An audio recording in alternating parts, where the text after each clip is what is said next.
नमस्कार, मैं रचना शर्मा। चढ़ती कला टाइम टीवी देख रहे सभी दर्शकों का स्वागत करती हूं। आप देख रहे हैं हरियाणा के विशेष समाचार। मुख्यमंत्री मनोहर लाल के मार्गदर्शन में हरियाणा ने बड़ी उपलब्धि हासिल कर ली है। हरियाणा सरकार ने अमृत सरोवर मिशन के तहत 98.60% लक्ष्य को पूरा कर लिया है। इस योजना के तहत प्रदेश में कुल 1650 अमृत सरोवर बनाए जाने हैं, जिनमें से कुल 1627 से अधिक अमृत सरोवरों का निर्माण पूरा हो गया है। इनमें 558 मॉडल पॉइंट तथा 1069 मनरेगा पॉइंट शामिल हैं। शेष अमृत सरोवरों के लक्ष्यों को भी जल्द ही पूरा कर लिया जाएगा। हरियाणा तालाब एवं अपशिष्ट जल प्रबंधन प्राधिकरण के कार्यकारी उपाध्यक्ष प्रभाकर कुमार वर्मा ने बताया कि मुख्यमंत्री मनोहर लाल के नेतृत्व और उनके मार्गदर्शन में हरियाणा तालाब प्राधिकरण प्रदेश के सभी तालाबों के जीर्णोद्धार के लिए कार्य कर रहा है। प्राधिकरण पॉइंट डाटा मैनेजमेंट सिस्टम में उपलब्ध कुल 19,487 तालाबों में से प्राथमिकता पर 11,836 प्रदूषित तालाबों को पुनर्जीवित करने का काम किया गया है। उन्होंने बताया कि प्राधिकरण ने अपने सालाना वर्ष योजना वर्ष 2024-25 तक 6,680 तालाबों के जीर्णोद्धार का लक्ष्य रखा है।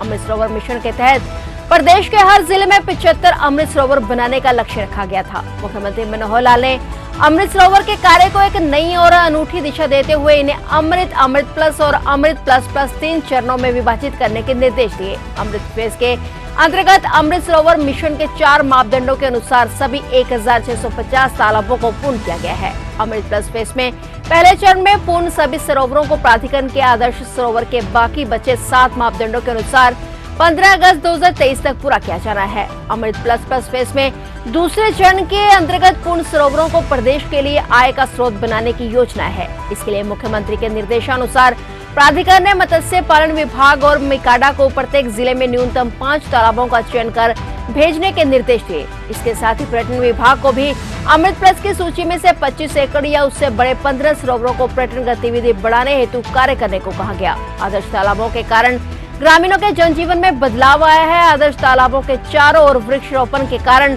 पर्यावरण में भी सुधार हुआ है। मछली पालन, सूक्ष्म सिंचाई और पर्यटन योजनाओं के कारण प्रदेश को आय का स्रोत भी बनेगा। और इतना ही नहीं, वर्ष 2022-23 में तालाबों की जल क्षमता में 1594 करोड़ लीटर तथा रिचार्जिंग में 956 करोड़ लीटर की वृद्धि हुई है। वर्ष 2023-24 और 24-25 तक इसमें 6191 करोड़ लीटर और 3056 करोड़ लीटर वृद्धि का लक्ष्य रखा गया है। सिंचाई हेतु कैनाल के जल पर निर्भरता कम हुई है। तालाबों के जीर्णोद्धार का लक्ष्य पूरा करते हुए भी मुख्यमंत्री मनोहर लाल ने पानी की एक एक बूंद बचाने पर जोर दिया है, क्योंकि सीएम मनोहर लाल ने आने वाली पीढ़ियों को विरासत में जल देने का प्रण लिया है।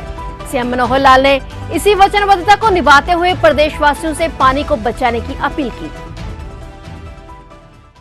प्रधानमंत्री जी ने आह्वान किया है कि देश के तालाबों को इसको ठीक करो। योजना चलाई अमृत सरोवर योजना।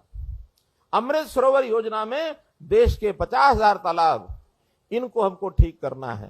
हरियाणा के 8,000 तालाब, इनको हमने ठीक करना है। हर जिले में टारगेट तय किया गया कि इस पहले चरण में 15 अगस्त तक हम हर जिले के 75 तालाब अर्थात हरियाणा के 1600 तालाब, ये हम 15 अगस्त तक इस पर काम चालू कर देंगे। तालाब की खुदाई करना, तालाब की स्पोर्ट वाल बनाना, बड़े तालाब जहां हैं उसके चारों तरफ उसका कोई पौधे लगाकर, फूल पत्ती लगाकर वहां उसको एक मार्ग बना के लोगों के लिए भ्रमण के ऐसे स्थान बनाना, उसका सौंदर्य बढ़ाना। अर्थात जो तालाब अभी तक गंदे पड़े हैं उन तालाबों को लोगों के भ्रमण के लिए, आने जाने के लिए कैसे ठीक किया जाए। प्रधानमंत्री जी ने कहा है कि हर बूंद इसका उपयोग करो।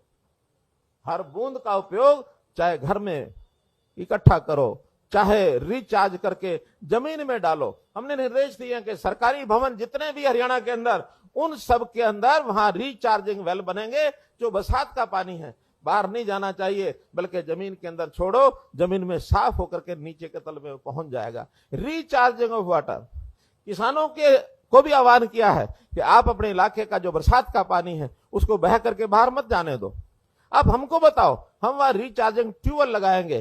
पिछले साल हमने 750 ट्यूबवेल लगाए हैं नए, और इस बार घोषणा की है कि आने वाले 2 वर्षों में 5,000 नए रिचार्जिंग ट्यूबवेल हम लगाएंगे। 5,000 ट्यूबवेल लगाएंगे, यानी बोरवेल जिसको कहते हैं, ट्यूबवेल नहीं बोरवेल। पानी अपने आप नीचे चला जाता है। बरसात के दिनों के अंदर उसकी एक टेक्नोलॉजी सी बनी है कि वो पानी बजाय बाहर जाने के हरियाणा की एक एक बूंद पानी की जो हमारे पास आए उसका हम सदुपयोग करें।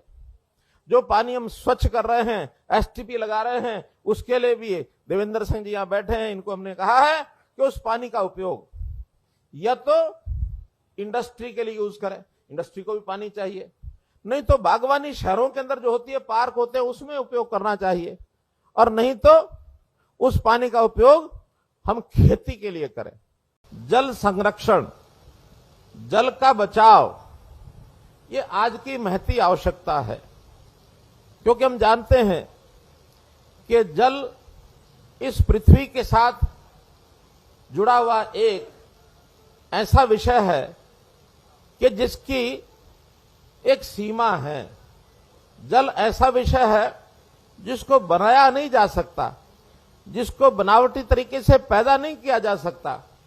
ये जल ऐसी चीज है जिसका पृथ्वी के ऊपर सर्कुलेशन होता है, अर्थात वर्षा होती है, पहाड़ों पर बर्फ बन जाती है, पिघलती रहती है, नीचे आती है, मैदानों में भी वर्षा होती है, नीचे आने के बाद फिर वो यहां की वर्षा के साथ मिलकर या तो हमारे सिंचाई के काम आता है, या हमारे पीने के काम आता है, हमारे उद्योग के अंदर काम आता है, और कहीं कहीं जो हमारे तालाब होते हैं, सरोवर होते हैं, बावड़ियां होती हैं, झीलें होती हैं, इनके अंदर भी हम एकत्र करते हैं।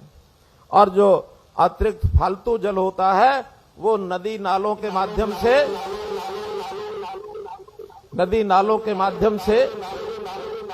भैया ठीक करो जरा,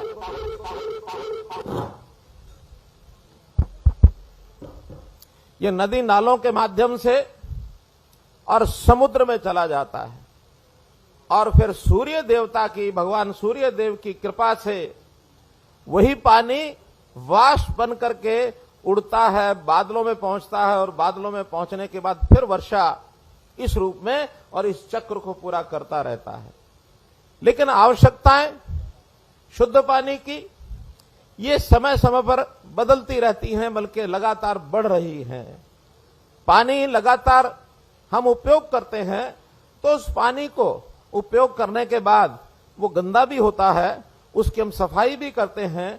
सफाई करने के बाद जगह जगह पर एसटीपीज लगाते हैं, प्रोसेसिंग प्लांट लगाते हैं, और अब हमने योजना बनाई है कि इस प्रोसेसिंग वाले पानी को, जो हमारा ये पानी गंदे पानी को साफ करके उसका भी उपयोग हम करते हैं। क्योंकि जितनी हमारी दैनिक आवश्यकता होती है, उस दैनिक आवश्यकता के हिसाब से हम स्वच्छ पानी आज प्राप्त नहीं कर पा रहे हैं। हमारी खेती का एरिया बढ़ गया है, जो सिंचाई का एरिया है वो भी बहुत बड़ा है। हरियाणा में कुल 82 लाख एकड़ हमारी जमीन है कृषि योग्य, लेकिन उसमें से आज भी हम सिंचाई, जो सीधी सिंचाई करते हैं, वो 40 लाख एकड़ पर ही कर पाते हैं। बहुत बड़ा भाग सिंचाई का एरिया का वो हम ट्यूबवेल से, नीचे से जमीन से पानी निकालते हैं और उससे अपनी खेती की बुआई करते हैं। लेकिन हर एक चीज की सीमा हो गई है। आखिर नहरों का पानी भी ज्यादा चाहिए, खुली सिंचाई हम पानी इतना दे नहीं सकते, तो हमारी बहुत जमीन बिना सिंचाई के रह जाती है। इसके लिए हमने कार्यक्रम बनाया कि पानी की खुली सिंचाई करना बंद कर दे, बल्कि माइक्रो इरिगेशन, हजारों करोड़ रुपया लगा करके हमने माइक्रो इरिगेशन के प्रोजेक्ट्स ये बनवाए हैं, और लगातार इसमें आगे बढ़ रहे हैं। सरकार इसको प्रोत्साहन दे रही है। हम सामान्य किसान को माइक्रो इरिगेशन का प्रोजेक्ट लगाने के लिए 85%, 85% सब्सिडी देते हैं। केवल किसान से 15% का पैसा लेते हैं। वो भी इसलिए लेते हैं ताकि वो सिंचाई के जो साधन बनाए गए हैं उसकी मलकियत किसान समझे, मैं इसका मालिक हूं। और एक बात मैं बिल्कुल दावे से कह सकता हूं कि जो चीजें मुफ्त में बांटी जाती हैं उसकी संभाल कोई नहीं करता है। अगर किसान को संभाल करनी है तो उसका थोड़ा राशि का इनपुट ही हम उसमें डलवाते हैं, थोड़ा उसका भी योगदान करवाते हैं। तो ये थे हरियाणा के विशेष समाचार, और नए समाचारों के साथ फिर से हाजिर होंगे। तब तक के लिए देखते रहिए चढ़ती कला टाइम टीवी, और मुझे दीजिए इजाजत। धन्यवाद।